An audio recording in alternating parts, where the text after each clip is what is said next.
नमस्कार, मी श्वेता जोमर आपल्या सगळ्यांचं BR न्यूज चॅनलच्या सोलापूरचा कलाकार या कार्यक्रमात मनपूर्वक स्वागत करते. मंडळी, आपल्या सगळ्यांनाच माहिती आहे की आपला सोलापूर हा विविध गोष्टींसाठी प्रसिद्ध आहे. त्याचप्रमाणे हा इथल्या कला आणि कलाकारांसाठी सुद्धा तितकाच प्रसिद्ध आहे. तेव्हा सोलापूरचा कलाकार या कार्यक्रमाच्या माध्यमातून आपण नेमकं जाणून घेणार आहोत की सोलापुरातला माणूस कलाकार म्हणून कसा घडला आणि कलाकार म्हणून घडताना त्याने आपली कला कशी जोपासली. तेव्हा या संदर्भात आज आपल्या स्टुडिओमध्ये उपस्थित आहेत व्हॉइस ओव्हर आर्टिस्ट, लेखिका, संगीत विशारद भाग्यश्री सराफ मॅडम. तेव्हा मॅडम, आपलं BR न्यूज मध्ये खूप खूप स्वागत. नमस्कार.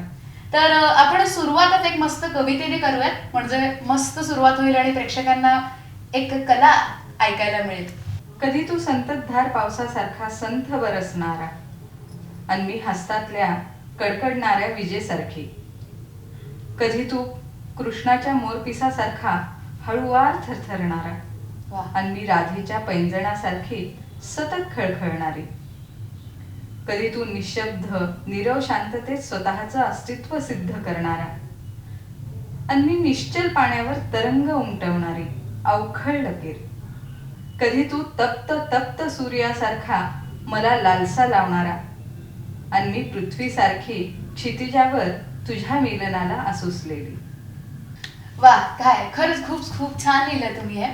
तर मग माझा पहिला प्रश्न तुम्हाला असा असेल की तुम्ही लहानपणापासूनच ठरवलं होतं का की तुम्हाला संगीत विशारद करायचंय, व्हॉइस ओव्हर आर्टिस्ट करायचंय किंवा लेखिका बनायचंय? कसं होतं बालपण, कशी सुरुवात झाली या सगळ्या गोष्टींची?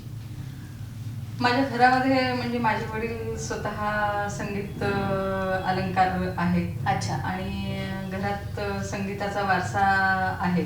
हो. त्यामुळं मग अगदीच लहानपणापासून मी संगीताचे धडे गिरवलेले आहेत. वा वा.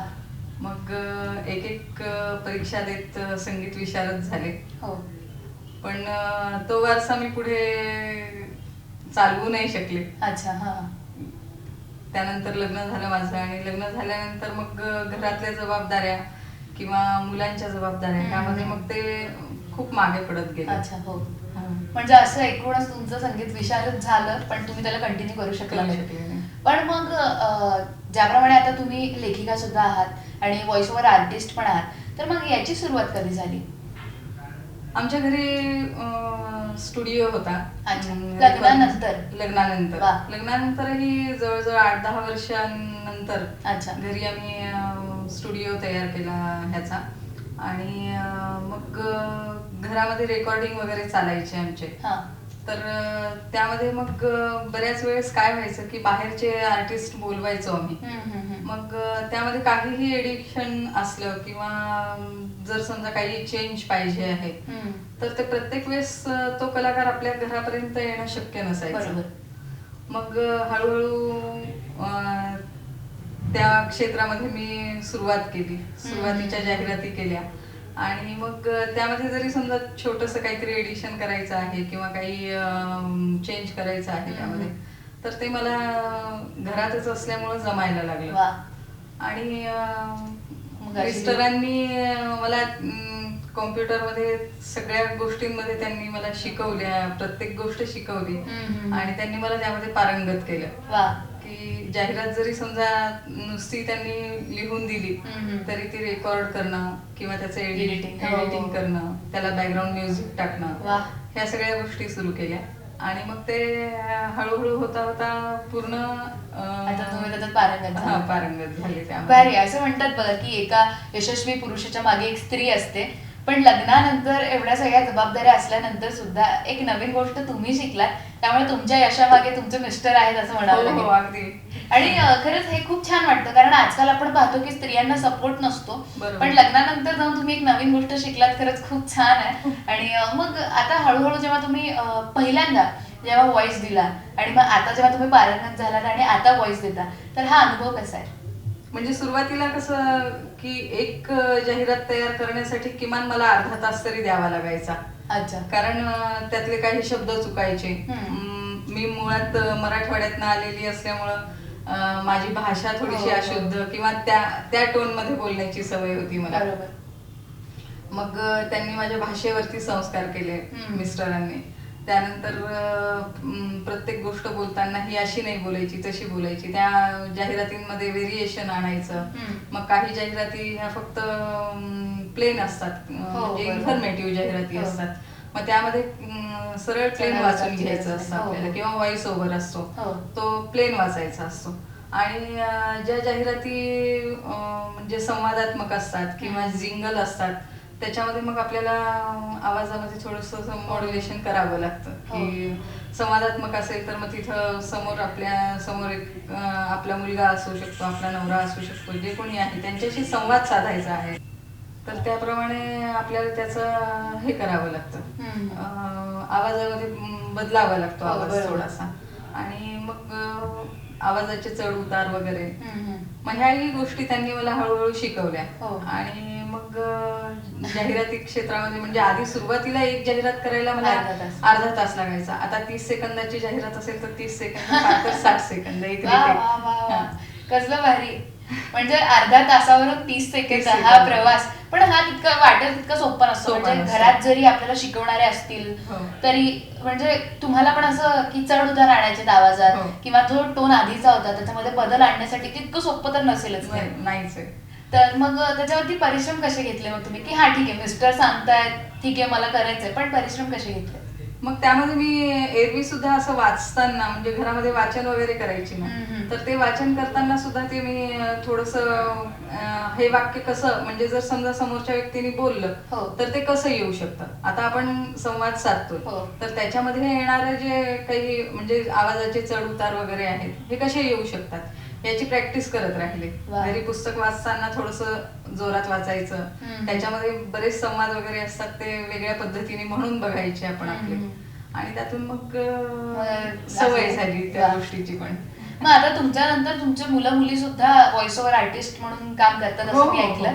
मग त्यांना ट्रेनिंग तुम्ही दिली की सरांनी दिली? मग नाही, ते कसं आहे माहिती का, तो संस्कारच आहे त्यांच्यावरती की ते बघत आलेले खूप लहान असतानापासून. माझी मुलगी 3.5 वर्षाची होती तेव्हा तिने पहिली जाहिरात केली.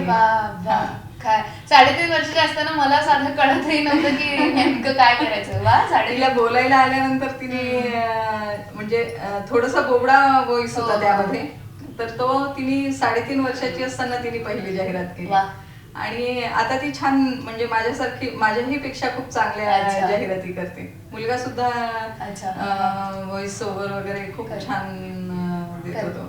हे महत्वाचं असतं, कारण कलाकार म्हणून जेव्हा आपण मोठे होतो, आपण डेव्हलप होत राहतो, तेव्हा आपल्या मागे आपली पिढी किंवा आपले कुणी असतील त्यांना सुद्धा आपण डेव्हलप करणं हे कलाकाराचं एक काम असतं, आणि तुम्ही ते करताय छान. जेव्हा आता व्हॉइस ओव्हर आर्टिस्ट वगैरे झालात तुम्ही, तेव्हा माहेरच्यांचा किंवा मित्रमैत्रिणींचा रिस्पॉन्स कसा होता? कारण लग्नानंतर एकदमच वेगळं, अरे ऍडव्हर्टाईजला आवाज ऐकायला भेटतोय असं.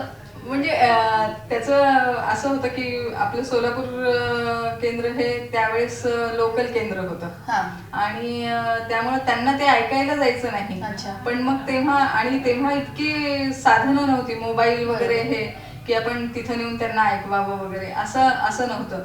मग कधीतरी ते सोलापूरला आले ना की मग त्यांना ते रेडिओवरती ऐकायला मिळायचं. त्यांना खूप आनंद व्हायचा, आई वडिलांना माझ्या, कारण ते खूप लांब म्हणजे नांदेडला असतात.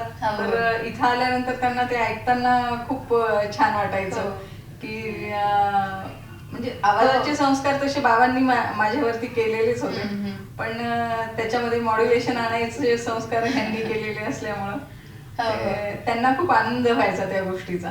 आणि मग ते सगळं बघून तुम्हाला सुद्धा भरपूर आनंद होतो. मग आता व्हॉइस ओव्हर आर्टिस्ट झाल्यानंतर लेखनाला तुम्ही कधी सुरुवात केली? मग लग्नाआधी की लग्नानंतर? लग्नानंतरच सुरुवात केली. लग्नाच्या आधी कसं होतं माहिती का, की मला सवय अशी होती की घरामध्ये जर समजा काहीतरी झालं, म्हणजे आता एखाद्या वेळेस भांडण झालं किंवा एखाद्या वेळेस खूप काहीतरी चांगला प्रसंग घडला, तर मला ते एखाद्या वहीवरती नोंद करून ठेवायची सवय होती. म्हणजे आपल्याला त्यातून आपल्या भावना काय झाल्या, की भांडण झालं तर मला इतकं वाईट वाटलं किंवा असं झालं तसं झालं, हे लिहून काढायची सवय होती मला पहिल्यापासून. आणि त्यामुळे मग मी अशी ती सहजच वहीमध्ये लिहून ठेवायची. पण त्यानंतर मधल्या काळामध्ये मी काहीही लिहिलं नाही. पण आता एक 5-6 वर्ष झाले, आता मुलं पण खूप म्हणजे मोठी झाली, हातावेगळी झाली, आता काय करायचं असं वाटायचं. मग आमचा एक ग्रुप होता फेसबुकचा, त्यावरती आम्ही सगळेजण म्हणजे पोस्ट ऑफ द डे असा एक कार्यक्रम करायचो. मग त्याच्यामध्ये प्रत्येकाने काहीतरी विषय घेऊन चांगली पोस्ट लिहून टाकायची, आणि मग दिवसातनं ज्या काही 15-20 पोस्ट यायच्या त्याच्यामध्ये ज्याची चांगली पोस्ट आहे त्याला पोस्ट ऑफ द डे वा, वा, अवॉर्ड वा, वा. मिळायचा. हा, तर हा. ते त्या ह्याच्यातून मग असं वाटायला लागलं की नाही आपण लिहू शकतो. मग लिहायला सुरुवात केली. बहुतेक 4-5 वेळेस तरी मला त्याचा हा, हा, हा. अवॉर्ड मिळाला. वा, वा. मग कॉन्फिडन्स कॉन्फिडन्स डेव्हलप झाला त्यातून. आणि तिथं काही मोठे लेखक होते ज्यांनी मार्गदर्शन केलं थोडंसं. मग त्यातून मग मी लिहायला सुरुवात केली. आधी छोटे छोटे उतारे लिहायची मी. अच्छा. मग नंतर एकदा एक कथा लिहिली होती. मग ती कथा माझी इतकी सगळ्यांना आवडली आणि ती एका स्पर्धेसाठी पाठवली होती मी. तिथं मला फर्स्ट प्राइज अरे वा, अभिनंदन. आणि मग तिथून मग मी सुरुवात केली. म्हटलं आपण लिहू शकतो. अच्छा. मग लिहायला सुरुवात केली. त्यानंतर मी 4-5 नाटकं लिहिली. त्यामध्ये एका नाटकाला मला प्रतिलिपी पोर्टवेब अच्छा. हो, हो, हो. त्याचं पहिलं पारितोषिक मिळालं. अभिनंदन. 2 अंकी नाटक होतं ते.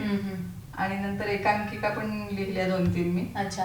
त्याच्यातही सरोगिटा म्हणून नावाची एक एकांकिका आहे, त्याला पारितोषिक मिळालं मला. वा. म्हणजे पहिल्यांदा आपल्या भावना लिहिण्यापासून ते आता नाटकं लिहिण्यापर्यंतचा हा तुमचा प्रवास, म्हणजे लग्नाआधी आणि लग्नानंतर खरंच खूप छान वाटतं. कारण लग्नाआधी बायका खूप काही करत असतात, पण लग्नानंतर हे सगळं सोडून संसार के संसार असं असतं त्यांचं. पण तुम्हाला तुमच्या घरच्यांकडून मिळालेला सपोर्ट असेल किंवा तुमच्या आतून जरी जे आलं असेल तर तुम्ही जे आता करताय ते खरंच खूप छान आहे. मग आता जेव्हा तुम्ही लिहू लागलात आणि लोकांना ते आवडू लागलं तेव्हा तुम्हाला कसं, म्हणजे तो अनुभव कसा होता? खूप छान वाटतं. म्हणजे कधीतरी प्रतिक्रिया येतात. आता मी परवा संचारला सुद्धा पाडवा पुरवणीसाठी दिलेलं होता. अच्छा. हो. एक कथा दिली होती. तर त्याच्यासाठी मला खूप ठिकाणावरनं फोन आले. मग ते फोन असे अटेंड करताना खूप असं प्राऊड फील होतं की अरे आपण खरोखरच चांगलं लिहितोय बरं का. म्हणजे आधी असं कॉन्फिडन्स नव्हता मला की आपण लिहितोय ते लोकांना कितपत रुचेल असं वाटायचं. पण आता थोडासा तरी कॉन्फिडन्स डेव्हलप झालेला आहे. आणि तुम्ही ज्याप्रमाणे म्हणालात की सोशल मीडिया, फेसबुक तर तुम्ही चालू केलं होतं, तर आजकाल कलाकारांना ऑन सोशल मीडियावरती खूप चांगल्या संधी सुद्धा मिळतात. ते खूप भारी वाटतं. तर ज्याप्रमाणे आता तुम्ही म्हणालातच की तुम्ही नाटक, कविता वगैरे लिहिलेलं, तर आम्हाला अजून एक कविता तुमची ऐकायला आवडेल. हो, नक्कीच. कविता आहे रात्रपुरी सरताना. आज वाटतंय फक्त तुझ्यासाठी जगावं, स्वप्नांचे पंख घेऊन उंचच उंच उडावं. हात असावा हातात तुझा जग उंचावरून बघताना, अंग अंग मोहरून यावं तुझ्यासाठी सजताना. एक फेरी चंद्राभोवती, एक फेरी चंद्राभोवती, एक पृथ्वी भोवती मारताना, तुझ्या डोळ्यात बघायचीये रात्रपुरी सरताना, तुझ्या डोळ्यात बघायचीये रात्रपुरी सरताना. वा, क्या बात आहे. म्हणजे हे इमॅजिनेशन खूप छान आहे. खूप छान. आणि मग लिहिताना असे विषय कुठून सुचतात मग तुम्हाला? म्हणजे काही लिखाणामध्ये आता कविता म्हणजे एक छोटीशी आपली हे असते, भावनांची काहीतरी एखादी आपल्या मनावर उमटलेली लकीर असते. पण मी जे कथा लिहिलेल्या आहेत, दीर्घ कथा लिहिलेल्या आहेत 10-12, त्यानंतर छोट्या छोट्या कथा लिहिलेल्या आहेत. त्याच्या मागे प्रत्येक कथेमागे काहीतरी माझे अनुभव किंवा माझ्या संपर्कात आलेल्या लोकांचे काही अनुभव, असं बहुतेक तर कथा माझ्या सगळ्या सत्य घटनांवर आधारित आहेत. म्हणजे आपल्या आजूबाजूला जे घडत असतं त्यातून उचललेले विषय आहेत ते. खूप छान. म्हणजे याच्यासाठी मग आपली दृष्टी खूप तेज असणं महत्वाचं असतं ना. म्हणजे ती चातकाची दृष्टी जशी असते त्याप्रमाणे की बरोबर ते हेरता आलं पाहिजे आपल्या आजूबाजूला जे घडतंय ते. असे लेखक खूप भरपूर प्रकारचे असतात आणि आजकाल असे युवा भरपूर आहेत जे लिहितात. पण असं होतं की ते कुठून घेतलं जातं किंवा कुणाचं कॉपी केलं जातं किंवा एक्झॅक्टली काय लिहिलं पाहिजे हे त्यांना कळत नाही. तर एक लेखक म्हणून तुम्ही त्यांना काय सांगताल की काय काय केलं पाहिजे, कसं वाचन केलं पाहिजे, किती वाचलं पाहिजे? तर आपलं वाचन जर जास्त असेल ना तरच आपण लिहू शकतो. वाचनातून काय होतं की आपला शब्दसंग्रह समृद्ध होतो, अनुभव संग्रह समृद्ध होतो. त्यानंतर नेमकं काय लोकांच्या मनाला रुचू शकेल ह्याची एक कल्पना येऊन जाते की प्रसिद्ध लेखकांची पुस्तकं वगैरे जी वाचतो आपण, ती वाचताना हे कळतं आपल्याला की अरे हे प्रसिद्ध कशामुळे आहेत, तर ह्यांनी या पद्धतीचं लेखन केलेलं आहे किंवा शब्दसंग्रह किती आहे त्यांचा. प्रत्येक वेळेस एखादा शब्द रिपीट होणं ही गोष्ट पण फार मनाला रुचत नाही लोकांच्या. तर त्यासाठी मग वेगळे वेगळे शब्द त्यामध्ये यायला पाहिजेत. तर त्या गोष्टी करताना मग त्या म्हणजे वाचन आपलं जेवढं जास्त असेल ना तेवढा आपला शब्दसंग्रह पण भरपूर असतो, अनुभव पण वाढत जातात त्यातून. आणि आजूबाजूच्या घटनांवरती आपण विचार करायला शिकणं जास्त गरजेचं आहे की आजूबाजूला काय घटना घडतायत. मग त्याच्यामध्ये प्रत्येक वेळेस लिहिताना आपण सत्यकथा जरी लिहित असलो तरी त्यामध्ये आपल्या मनाचं आपल्याला थोडंसं काय होईल त्यामध्ये नाट्य रूपांतर किंवा हे घालावंच लागत असतं. तर एखाद्या घटनेला म्हणजे एक बाजू त्याची सत्याची असती, पण त्याला तिथपर्यंत नेण्यासाठीचा जो प्रवास आहे तो आपल्या शब्दांमध्ये आपल्याला करावा लागतो. अगदी बरोबर. म्हणजे त्याची भूमिका आधी तयार करून घेणं की ही घटना मला मांडायची, तर त्याच्या मागची भूमिका काय असू शकते. कदाचित ती आपण सत्य घटनेवरती जरी लिहित असलो तरी ती कदाचित वेगळी असू शकते, पण आपण तिथं हा विचार करतो की समोरच्या वाचकाला काय रुचेल हा विचार करून आपण लिहायला जातो.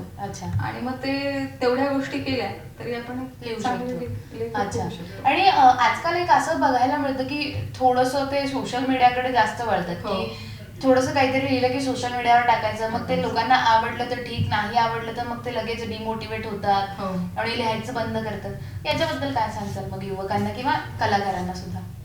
नाही, फार म्हणजे मी बघितलं ना की त्यातल्या त्यात कवी म्हणजे 4 ओळी लिहिणं किंवा एखादी छोटीशी कविता लिहिणं आणि मग ती जे कोणी भेटेल त्याला ती ऐकवणं, तर त्यातून काय होतं की तो खरोखरच एखादा कलाकार खूप चांगलाही असू शकतो, पण केवळ त्याच्या अशा वागण्यामुळं तो समोरच्याच्या मनामध्ये थोडासा इरिटेट होऊन जातो की अरे बापरे. आता आम्ही एक स्नेहसंमेलनातला किस्सा सांगते मी की तिथं आम्ही सगळेजण गप्पा मारत होतो, खूप मोठा ग्रुप होता आमचा आणि आम्ही गप्पा मारत होतो. त्याच्यामध्ये 2 जण कवी आले आणि मग त्यांनी सुरुवात केली.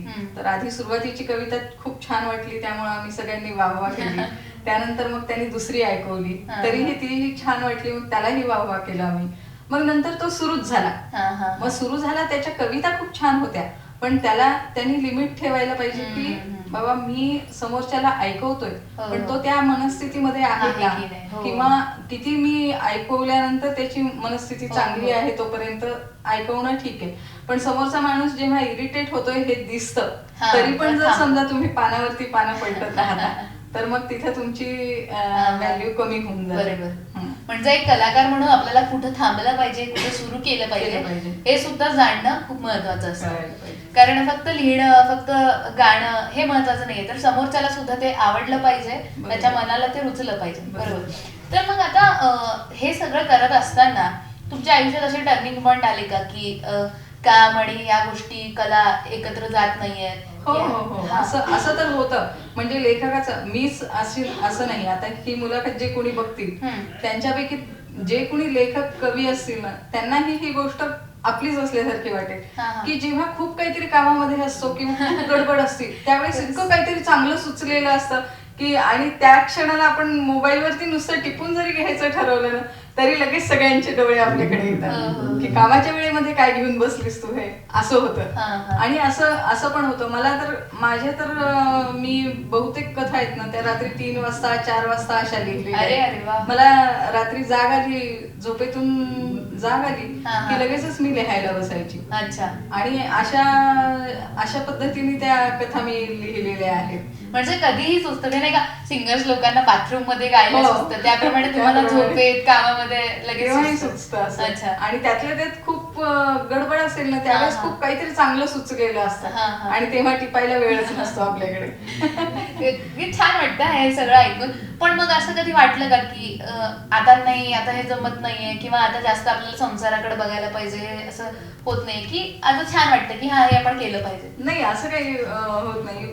म्हणजे त्याची कामाची एक विशिष्ट वेळ ठरलेली असते ती संपली की एखाद्या वेळेस जर समजा मी म्हटलं ना घरामध्ये की मला लिहायचंय आणि एक 15-20 मिनिटं उशीर होणार आहे असं सांगितलं तर सगळ्यात महत्वाची गोष्ट ही आहे की माझ्या मिस्टरांसकट सगळेजण ऍडजस्ट करून घेतात की हा ठीक आहे चल तुझं होतंय का तेवढं झाल्यानंतर कर इतके ते मला साथ देतात त्यामुळे मग मला ते करणं शक्य असतं. अगदीच हे खूप छान वाटतं कारण आपण जरी कलाकार असलो तरी बाकीच्या सगळ्या गोष्टी मॅनेज करून हे करणं खूप अवघड असतं पण जेव्हा आपली फॅमिली आपल्याला साथ देते तेव्हा खरोखर म्हणजे एकटा कलाकार असतो ना तो त्याला आजूबाजूचं वातावरण असू दे मंडळी असू देत सगळ्यांची साथ मिळाली तर छान वाटतं. बरोबर. आता तुम्ही हे सगळं चांगलं सांगितलं पण असं कधी झालं असेल ना की कदाचित समोरच्याला एखाद्या वेळेस तुमचा लेख आवडला नसेल कविता आवडली नसेल किंवा मग तुम्हाला वाटलं असेल की यार हे लोकांना आवडत नाही तर मी थांबवलं पाहिजे का मी नाही लिहिलं पाहिजे असं काही झालं नाही. मनोवृत्ती प्रत्येकाची म्हणजे तुम्हाला चांगलं बोलणारे लोक पण भेटणारच आहेत आणि वाईट बोलणारे लोक पण भेटणारच आहेत. तुमची मानसिकता कशी आहे ना त्याप्रमाणे समोरची प्रतिक्रिया येणार आहे. तुम्ही जर आनंदी मनोवृत्तीच्या असाल आणि मी जर समजा एखादी सॅड कथा लिहिलेली आहे तर तुम्ही त्या सॅड कथेला फारसा रिस्पॉन्स देणार नाही किंवा तुम्ही त्यामध्ये काय खोट आहे याच्याकडे जास्त लक्ष देणार. पण तेच जर समजा तुम्ही सॅड मनोवृत्तीमध्ये आहे आणि माझी जर कथा एखादी सॅड आहे तर तुम्हाला ती लगेच माझी आहे असं वाटतं आणि नाही हे आपल्याही आयुष्यामध्ये कधीतरी घडून गेलेलं आहे हे जेव्हा वाटतं ना तेव्हा ती कथा खूप आपली आहे असं वाटायला लागतं आपल्याला आणि मग ती कथा आवडून जाते. मग ह्या आपल्या मनोवृत्तीवरती ते अवलंबून असतं. मला सुद्धा मी इतकी पुस्तकं वाचते किंवा इतके लेख वाचते तेव्हा मला सुद्धा असं वाटतं की नाही हे काहीतरीच लिहिलेलं आहे पण त्यामागे त्या लेखकाचा दृष्टिकोन काय आहे ना हे समजून घेण्याची जेव्हा आपल्यामध्ये हे येते वृत्ती येते तेव्हा मग आपल्याला ते चांगलं पटायला लागतं. पण आपण आपल्या मानसिकतेवरती त्या लेखाची गुणवत्ता ठरवतो त्यामुळे आपली मग हे तर कधी येणारच की कोणीतरी प्लस म्हणणार कोणीतरी मायनस म्हणणार. हे सकारात्मक विचार मला खूप आवडतात कारण काही काही वेळा असं होतं की कलाकारांना कोणी म्हटलं की चांगलं होत नाही तर ते लगेच डिमोटिवेट होतात आणि बंद करून टाकतात किंवा मग दुःखी होतात. पण तुम्ही ज्याप्रमाणे म्हणालात की प्लस मायनस ही येत राहतात त्याच्यामुळे हा जो सकारात्मक विचार आहे ही जी पॉझिटिव्हिटी तुम्ही देताय ते खरंच खूप छान वाटतं ऐकून. तर आता थोडासा सिरियस प्रश्न विचारते कारण कलाकार म्हणून जेव्हा तुम्ही सोलापुरात घडलात तेव्हा आपल्या सोलापुरात कलेसंदर्भातलं वातावरण कसं आहे नेमकं इथे काय अजून झालं पाहिजे आधी काय आहे काय वाटतं तुम्हाला? तसं सोलापूर तर कला क्षेत्राच्या दृष्टीने खूपच समृद्ध आहे. लेखकांच्या पैकी बरेच लेखक खूप म्हणजे चांगले आहेत. आता आपल्या इथं दत्ता हलसगीकर सारखे होऊन गेलेले लेखक आहेत किंवा निर्मल फडकुलेंसारखे आहेत. आजच्या घडीला असलेले शिंदखेडे साहेबांच्या कविता वगैरे पण खूप छान असतात. त्यानंतर म्हणजे कलेच्या दृष्टीने खूप समृद्ध आहे आणि अजूनही त्यामध्ये म्हणजे आता हे कोरोनाचा काळ आहे म्हणून नाहीतर पूर्वी खूप कार्यक्रम व्हायचे आपल्याकडे अनेक साहित्य संमेलन होतात त्यामुळं फार काही नाही पण आपण समृद्ध आहोत.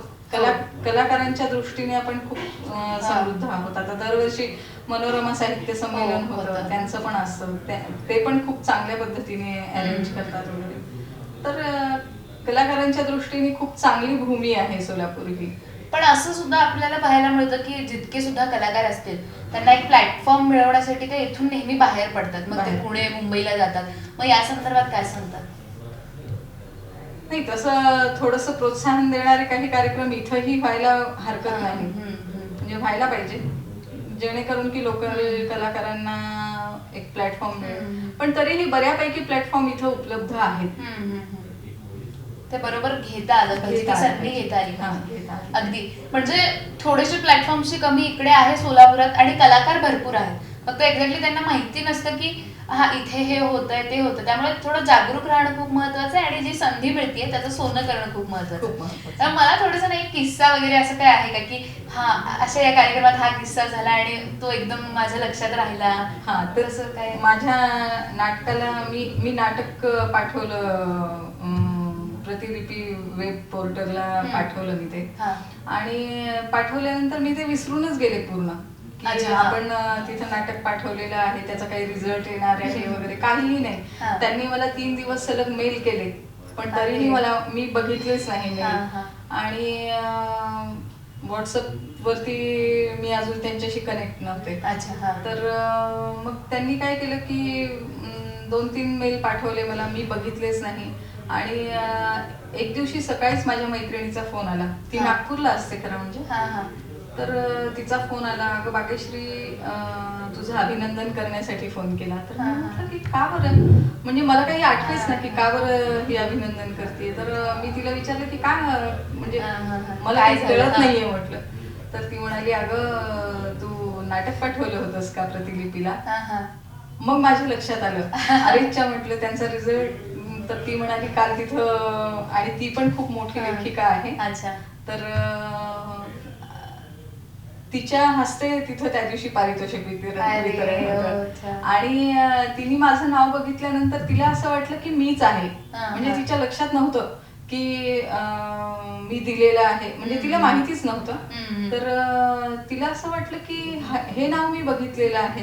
मग तिने जाऊन माझा फॉर्म वगैरे चेक केला आणि दुसऱ्या दिवशी मला तिने फोन केला. म्हणे मी काल, मी म्हटलं मला म्हणजे मी मेल नाही चेक केला, त्यामुळे मला इतकं वाईट वाटलं नंतर की पुण्याला जाणं काही मला फार अवघड नव्हतं इथे. आणि गेले असते मी, माझ्या पहिलं पारितोषिक होतं मला लिखाणाच्या ह्याच्यातलं.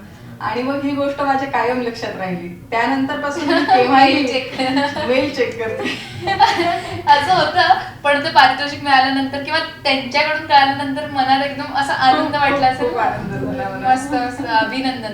तर आता शेवटचा प्रश्न विचारेन की जितकेही कलाकार असतील, जे प्रेक्षक असतील, जे तुम्हाला बघतील, जे भावी कलाकार होतील, ज्यांना लेखन क्षेत्रात, व्हॉइस ओव्हर क्षेत्रात काहीतरी नवीन करायचंय, यांना सगळ्यांना काय मार्गदर्शन देतात तुम्ही? मार्गदर्शन देण्या इतकी तर काही मी मोठी नाहीये, पण तरीही असं वाटतं की एक्सप्रेस होणं कलाकारांनी, मग ते कुठल्याही माध्यमातून असू दे, म्हणजे लिखाणाच्या माध्यमातून असू दे किंवा व्हॉइसच्या माध्यमातून असू दे, ह्याच्यासाठी त्यांनी प्रयत्न करायला पाहिजे, पुढे यायला पाहिजे आणि स्वतःचं एक अस्तित्व दाखवून द्यायला पाहिजे. अगदीच. खूप छान वाटलं भाग्यश्री मॅडम तुमच्याशी बोलून, कारण तुम्ही जेव्हा जेव्हा बोलत होता तेव्हा एकही निगेटिव्ह मुद्दा तुम्ही नाही म्हटला आणि खूप चांगली पॉझिटिव्हिटी तुमच्याकडून मिळते. आणि नक्कीच जेव्हा प्रेक्षक, युवा कलाकार, नवीन कलाकार जे जन्माला येतील ते सगळे जेव्हा ऐकतील तेव्हा त्यांना सुद्धा खूप छान वाटेल की हो, आयुष्यात प्लस मायनस हे नेहमी होत असतं, पण त्याच्यातून आपल्याला संधी साधून त्या संधीचं सोनं कसं करता आलं पाहिजे हे आपल्याला कळलं पाहिजे. तेव्हा आपण इथे आलात, आमच्यासोबत बातचीत केली, त्याबद्दल आपले खूप खूप आभार. धन्यवाद.